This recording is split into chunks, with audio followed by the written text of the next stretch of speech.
প্রতিটা ম্যাচ, প্রতিটা মুহূর্ত, জয়ের উল্লাস, হারের নীরবতা, মাঠের খেলা, টেবিলের খেলা, আবেগ, অ্যাকশন আর বিশ্লেষণ। খেলা যেমন খবর ঠিক তেমন গরমাগরম।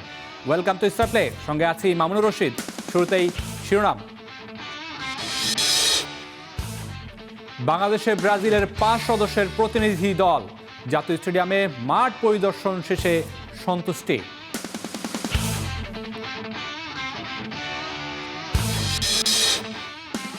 ফিফা আসিয়ান কাপে বাংলাদেশের 3 প্রতিপক্ষই শক্তিশালী। র্যাঙ্কিংয়ে লাল সবুজদের চেয়ে অনেকটাই এগিয়ে। বাংলাদেশের স্কোয়াড কেমন হবে? আসিয়ান কাপের প্রস্তুতি নিতে হবে।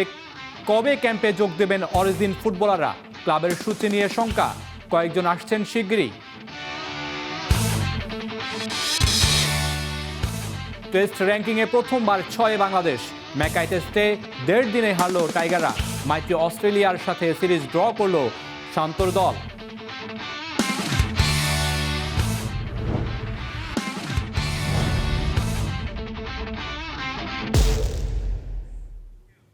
হঠাৎই বাংলাদেশ সফরে ব্রাজিলের 5 সদস্যের প্রতিনিধি দল। রোববার বাংলাদেশে এসেই সিবিএফ এর সদস্যরা যান জাতীয় স্টেডিয়ামের মাঠ পরিদর্শনে। মাঠের অবস্থা দেখে সন্তুষ্টি প্রকাশ করেছে তারা। বাংলাদেশের মাটিতে হামজাদের বিপক্ষে বা অন্য কোনো দেশের বিপক্ষে খেলতে আগ্রহী 5 বারের বিশ্ব চ্যাম্পিয়নরা। হাত দিয়ে ঘাস টেনে, পা দিয়ে জোরে জোরে আঘাত করে জাতীয় স্টেডিয়ামের মাঠ পরখ করে দেখছেন ব্রাজিলের প্রতিনিধি দল। ড্রেসিং রুম, প্রেস বক্স সহ সবকিছুই ঘুরে ঘুরে দেখেছেন তারা। ভবিষ্যতে বাংলাদেশ অথবা ভিন্ন কোনো দেশের বিপক্ষে বাংলাদেশের মাটিতেই এই জাতীয় স্টেডিয়ামে ম্যাচ খেলতে চায় 5 বারের বিশ্ব চ্যাম্পিয়ন ব্রাজিল। ভিনিসিয়াস, রাফিনিয়াদেরকে তো আর যে সে মাঠে খেলতে পাঠাতে পারে না সেলেসাওরা। তাই ব্রাজিল থেকে 5 সদস্যের প্রতিনিধি দলের আগমন হঠাৎ বাংলাদেশে। তারা জাতীয় স্টেডিয়ামে এসে জাতীয় স্টেডিয়ামের সকল কিছুই পুঙ্খানুপুঙ্খভাবে খুঁটিনাটি সব কিছুই দেখেছে এবং মাঠ দেখার পর, ঘাসের অবস্থা, ড্রেসিং রুম সব কিছু দেখার পর তারা সন্তুষ্টি প্রকাশ করেছে এবং তারা বাফুফেকে আশ্বস্ত করেছে যে ভবিষ্যতে তারা বাংলাদেশে এসে ম্যাচ খেলতে চায়। সেটা হতে পারে বাংলাদেশের বিপক্ষে, হতে পারে অন্য কোনো দেশের বিপক্ষে।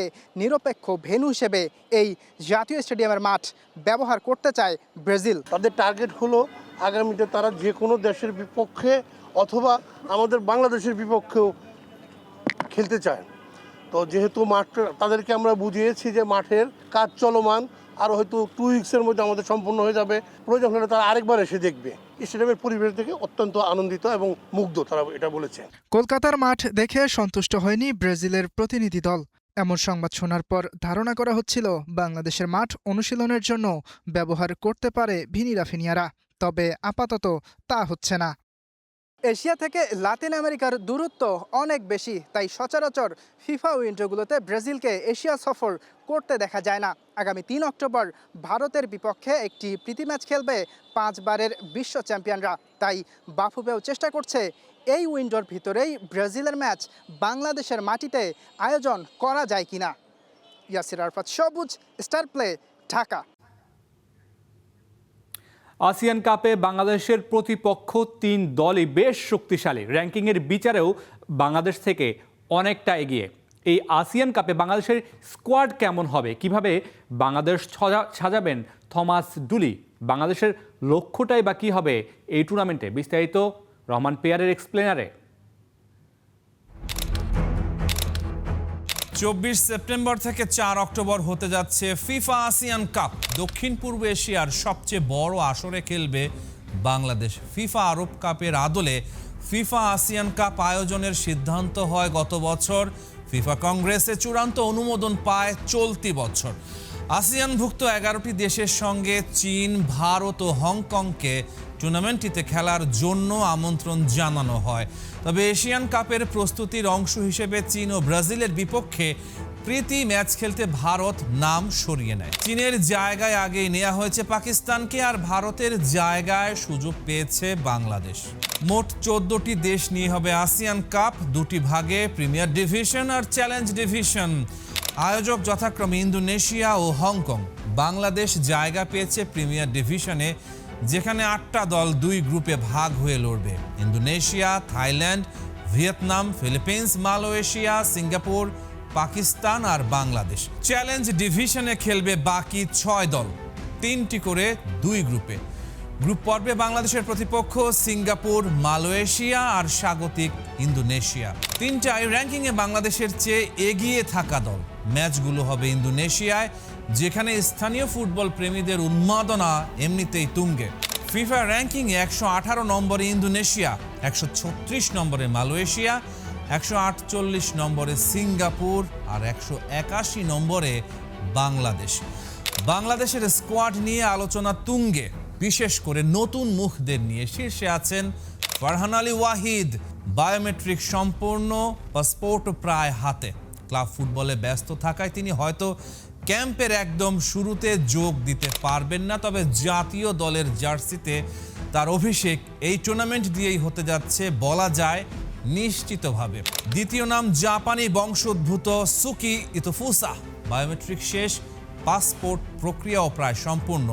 সেপ্টেম্বরের প্রথম সপ্তাহে ঢাকায় আসার কথা। ফর্টিস এফসিতে তিনি বিদেশি কোটায় খেলবেন না, বরং বাংলাদেশি খেলোয়াড় হিসেবেই খেলবেন। পুরনো মুখদের মধ্যে ফেরার সম্ভাবনা তৈরি হয়েছে কিউবা মিচেলের। এক সময় বসুন্ধরা কিংসে খেলা জাতীয় দলে অভিষেকের পর কোচ কাবরেরার সময় খানিকটা উপেক্ষিত থাকা এই তারকা এখন নিয়মিত গোল করছেন নিজের ক্লাবে। ফলে কোচ থমাস ডুলের বিবেচনায় থাকার জোরালো দাবিদার তিনি। তবে জায়ান হাকিমকে এবার পাওয়া যাচ্ছে না। কাগজপত্রের জটিলতা এখনো কাটেনি।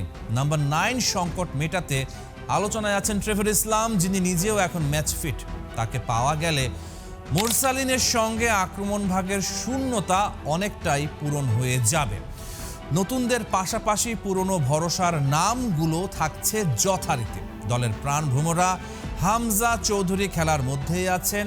নতুন ক্লাবে অভিষেকের অপেক্ষায় সমিত সোম, ভুটানে খেলা তারিক কাজীও আছেন আলোচনায়। বয়স ভিত্তিক পর্যায় থেকে নজর কাটতে পারেন অনূর্ধ্ব 20 দলের আরাম আব্বাস, যদি উজবেকিস্তানে আসন্ন অনূর্ধ্ব 20 এশিয়ান কাপ কোয়ালিফায়ারে নিজেকে প্রমাণ করতে পারেন।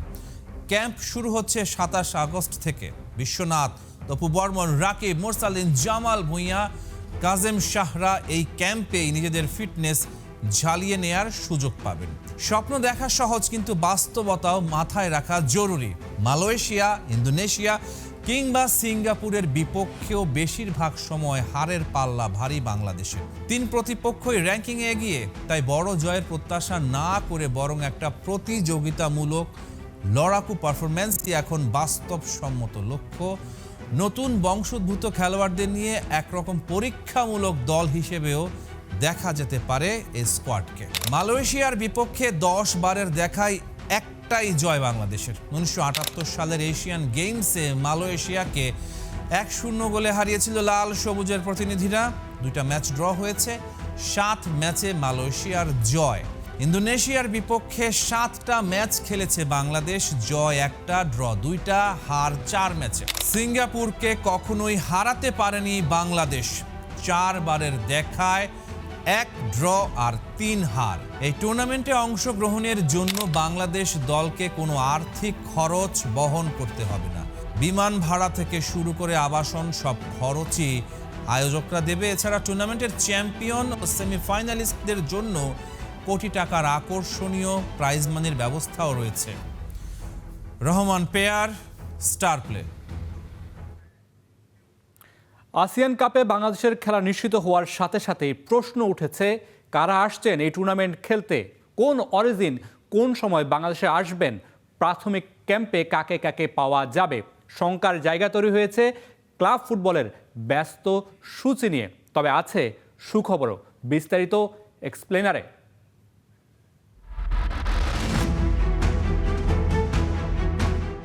24 সেপ্টেম্বর থেকে 4 অক্টোবর ইন্দোনেশিয়ায় বসতে যাচ্ছে ফিফা আসিয়ান কাপ। আর এই টুর্নামেন্টকে সামনে রেখে বাংলাদেশ জাতীয় দলের ক্যাম্প শুরু হতে পারে অনেক আগেই। তবে এবার বাংলাদেশের জন্য সবচেয়ে বড় চ্যালেঞ্জ হতে পারে বিদেশি ক্লাবে খেলা অরিজিন ফুটবলারদের সময় মতো পাওয়া। কারণ 21 সেপ্টেম্বর থেকে 6 অক্টোবর পর্যন্ত থাকছে ফিফা ইন্টারন্যাশনাল উইন্ডো, কিন্তু আসিয়ান কাপ চলাকালীনও বেশ কয়েকজন ফুটবলারের ক্লাব ম্যাচ রয়েছে। হামজা চৌধুরীর কথাই ধরা যাক, পুরো সেপ্টেম্বর জুড়েই লেস্টার সিটি এর ব্যস্ত সূচি। আসিয়ান কাপ চলাকালীনও 23 ও 26 সেপ্টেম্বর ম্যাচ রয়েছে হামজার ক্লাবের। এরপর 3 অক্টোবরও ম্যাচ আছে তার ক্লাবের। অর্থাৎ জাতীয় দলের হয়ে আসিয়ান কাপ খেলতে হলে ক্লাবের সঙ্গে সমন্বয় করেই হামজাকে আগেভাগে ছাড়িয়ে আনতে হবে বাংলাদেশকে। একই পরিস্থিতি সমিত সোমের ক্ষেত্রেও তার ক্লাবের 20 ও 26 সেপ্টেম্বর ম্যাচ রয়েছে। এরপর 1 ও 3 অক্টোবরও মাঠে নামার কথা রয়েছে সমিতের ক্লাবের। ফিফা উইন্ডো শুরু হওয়ায় 21 সেপ্টেম্বরের পর জাতীয় দলের জন্য সমিতকে পাওয়ার সুযোগ থাকবে, কিন্তু 24 সেপ্টেম্বর থেকেই আসিয়ান কাপ শুরু হওয়ায় সময়ের ব্যবধানটা খুবই কম। ফারহান আলী ওয়াহিদের ক্ষেত্রেও একই চ্যালেঞ্জ। বোরহাম উডের হয়ে 23, 26 ও 29 সেপ্টেম্বর ম্যাচ রয়েছে এই উইঙ্গারের। এরপর 3 ও 9 অক্টোবরও ম্যাচ আছে ফারহানের ক্লাবের। তাই আসিয়ান কাপের জন্য ফারহানকে পেতে হলে ফিফা উইন্ডো এর পাশাপাশি ক্লাবের সঙ্গেও আগে ভাগে সমঝোতা করতে হবে বাংলাদেশ ফুটবল ফেডারেশনকে। ফাহমিদুল ইসলামের ক্লাবের সেপ্টেম্বরের পূর্ণসূচি এখনও পরিষ্কারভাবে পাওয়া যায়নি, তবে ক্যাম্পের শুরু থেকেই তাকে পাওয়ার সম্ভাবনা রয়েছে। জায়ান হাকিমের ক্লাবেরও ম্যাচ রয়েছে আসিয়ান কাপের সময়।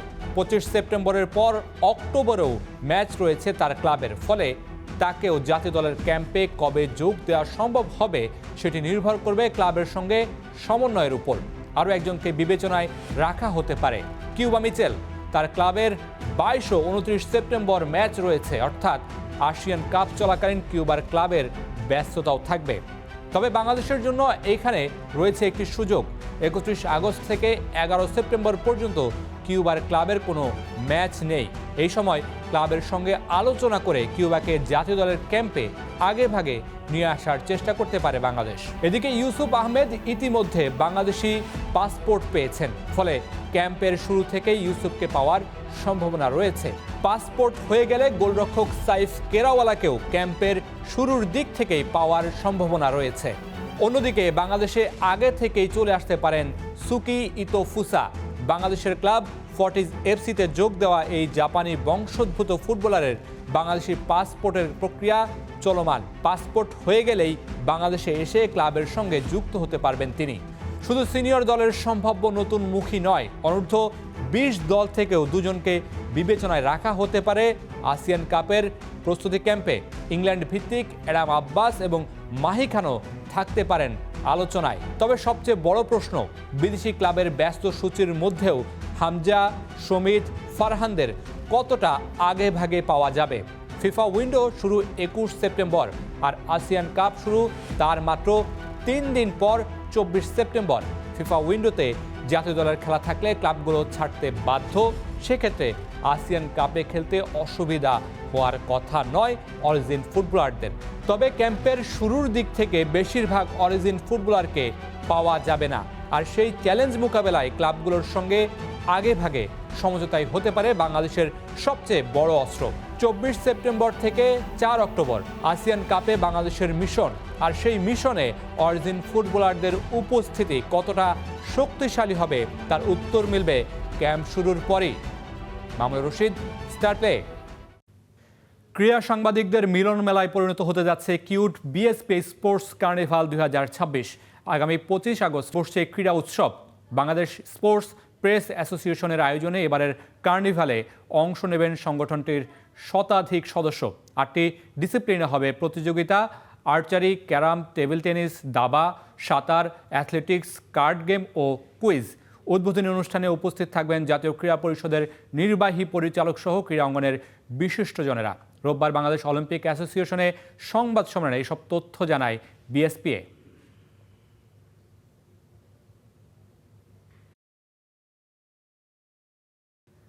ম্যাকাই টেস্টে অস্ট্রেলিয়ার কাছে ইনিংস ও 51 রানে হেরেছে বাংলাদেশ। 2 ম্যাচের সিরিজে 1-1 সমতা। ম্যাকাই টেস্টে অজিদের বিপক্ষে টাইগাররা অসহায় আত্মসমর্পণ করলেও 23 বছর পর অস্ট্রেলিয়া সফরে প্রাপ্তির অনেক কিছুই দেখছেন অধিনায়ক নাজমুল হোসেন শান্ত। দ্বিতীয় টেস্টের ব্যাটিং ব্যর্থতা মেনে নিয়ে বলছেন শিখতে চান ভুল থেকে। ম্যাকাইয়ে শান্তর প্রেস মিট কভার করেছেন মাহবুব রিমন। মোটে 1.5 দিনে শেষ ম্যাকাই টেস্ট। ডারউইনে যেখানে স্বপ্নযাত্রা, ম্যাকাইয়ে যেন রীতিমতো দুঃস্বপ্ন। বাংলাদেশ নিজেদের ক্রিকেট ইতিহাসে এবারই প্রথমবার 2 ইনিংসেই অল আউট হয়েছে 100 রানের নিচে। তারপরেও বাস্তবতাতেই পা রাখছেন অধিনায়ক নাজমুল হোসেন শান্ত। আপনারা কি ভুলে গেছেন প্রথম টেস্ট? আমিও তো ভুলি নাই। সো আমার মনে হয় যে দেশের মানুষও ভুলে নাই, কেউ ভুলে নাই। অনেক বড় অ্যাচিভমেন্ট, বাট এই ম্যাচটা আমরা ভালো ক্রিকেট খেলি নাই এবং এটা হতেই পারে এবং সবাই চেষ্টা করছে, বাট আমার মনে হয় না যে একটা জিনিস বুঝতে হবে যে আমরা কোন টিমরে হারাইছি, এই ম্যাচটা দেখলে বোঝা যাবে। ম্যাকাইতে টাইগাররা 1.5 দিনে অল আউট হলেও পেয়েছে একটা সুসংবাদ। প্রথমবারের মতো টেস্ট র্যাঙ্কিংয়ে বাংলাদেশ উঠে গেছে 6 নম্বরে। ভালো খবরটা আরো ভালো হতো যদি এই টেস্ট ম্যাচটা আমরা ভালো ক্রিকেট খেলতে পারতাম, বাট অবশ্যই 6 নম্বরে আমরা প্রথমবারের মতো আসলাম টেস্ট ক্রিকেটে, এটা অনেক বড় অ্যাচিভমেন্ট। উইকেটটা অনেক কঠিন ছিল, এটা অবশ্যই মানতে হবে। হ্যাঁ, অবশ্যই কিছু বাজে শট ছিল, আমি কারো ওপরে আঙ্গুল তুলতে চাই না, কারণ অ্যাজ এ টিম হিসেবে আমরা ভালো ক্রিকেট খেলিনি, ভালো ব্যাটিং করিনি। নিজের গোটা ক্রিকেট ক্যারিয়ারে কখনোই আত্মতুষ্টিতে ভোগেননি শান্ত। বাংলাদেশের এই টেস্ট দলটাকে নিয়ে তার পরিকল্পনাটা কি? কিছুটা রহস্য রেখেছেন, কিছুটা দিয়েছেন, দেখিয়েছেন স্বপ্ন। টেস্ট টিম নিয়ে আমার ড্রিমের কথা বললে অনেকের বিশ্বাস হইতে পারে না, বাট এটা খুবই সিক্রেট, এটা আমি বলতে চাই না। যদি কখনো অ্যাচিভ করতে পারি অবশ্যই বলবো, বাট অনেক বড় ড্রিম আছে। টাইগারদের সাদা পোশাকের আফিসারদের ক্রিকেটে নেক্সট অ্যাসাইনমেন্ট প্রতিপক্ষ ওয়েস্ট ইন্ডিজ, এরপর আছে সাউথ আফ্রিকার বিপক্ষে সিরিজ। টেস্ট সাইকেলে এখনও বাংলাদেশ আছে 4 নম্বরে, তবে ভারত যদি শ্রীলঙ্কাকে হারিয়ে দিতে পারে টাইগাররা নেমে যাবে 5-এ। তবে আপাতত দূরের ভাবনা নয়, শান্ত আগাতে চান ধাপ বাই ধাপ, শিখতে চান এই ম্যাকাই টেস্টের ভুল থেকে। Mahbub Rimon, star play, Queensland, Australia. খেলা থামবে না, খবরও না, তবে স্টার প্লে থেকে বিদায় নিচ্ছি আজকের মতো। Stay tune.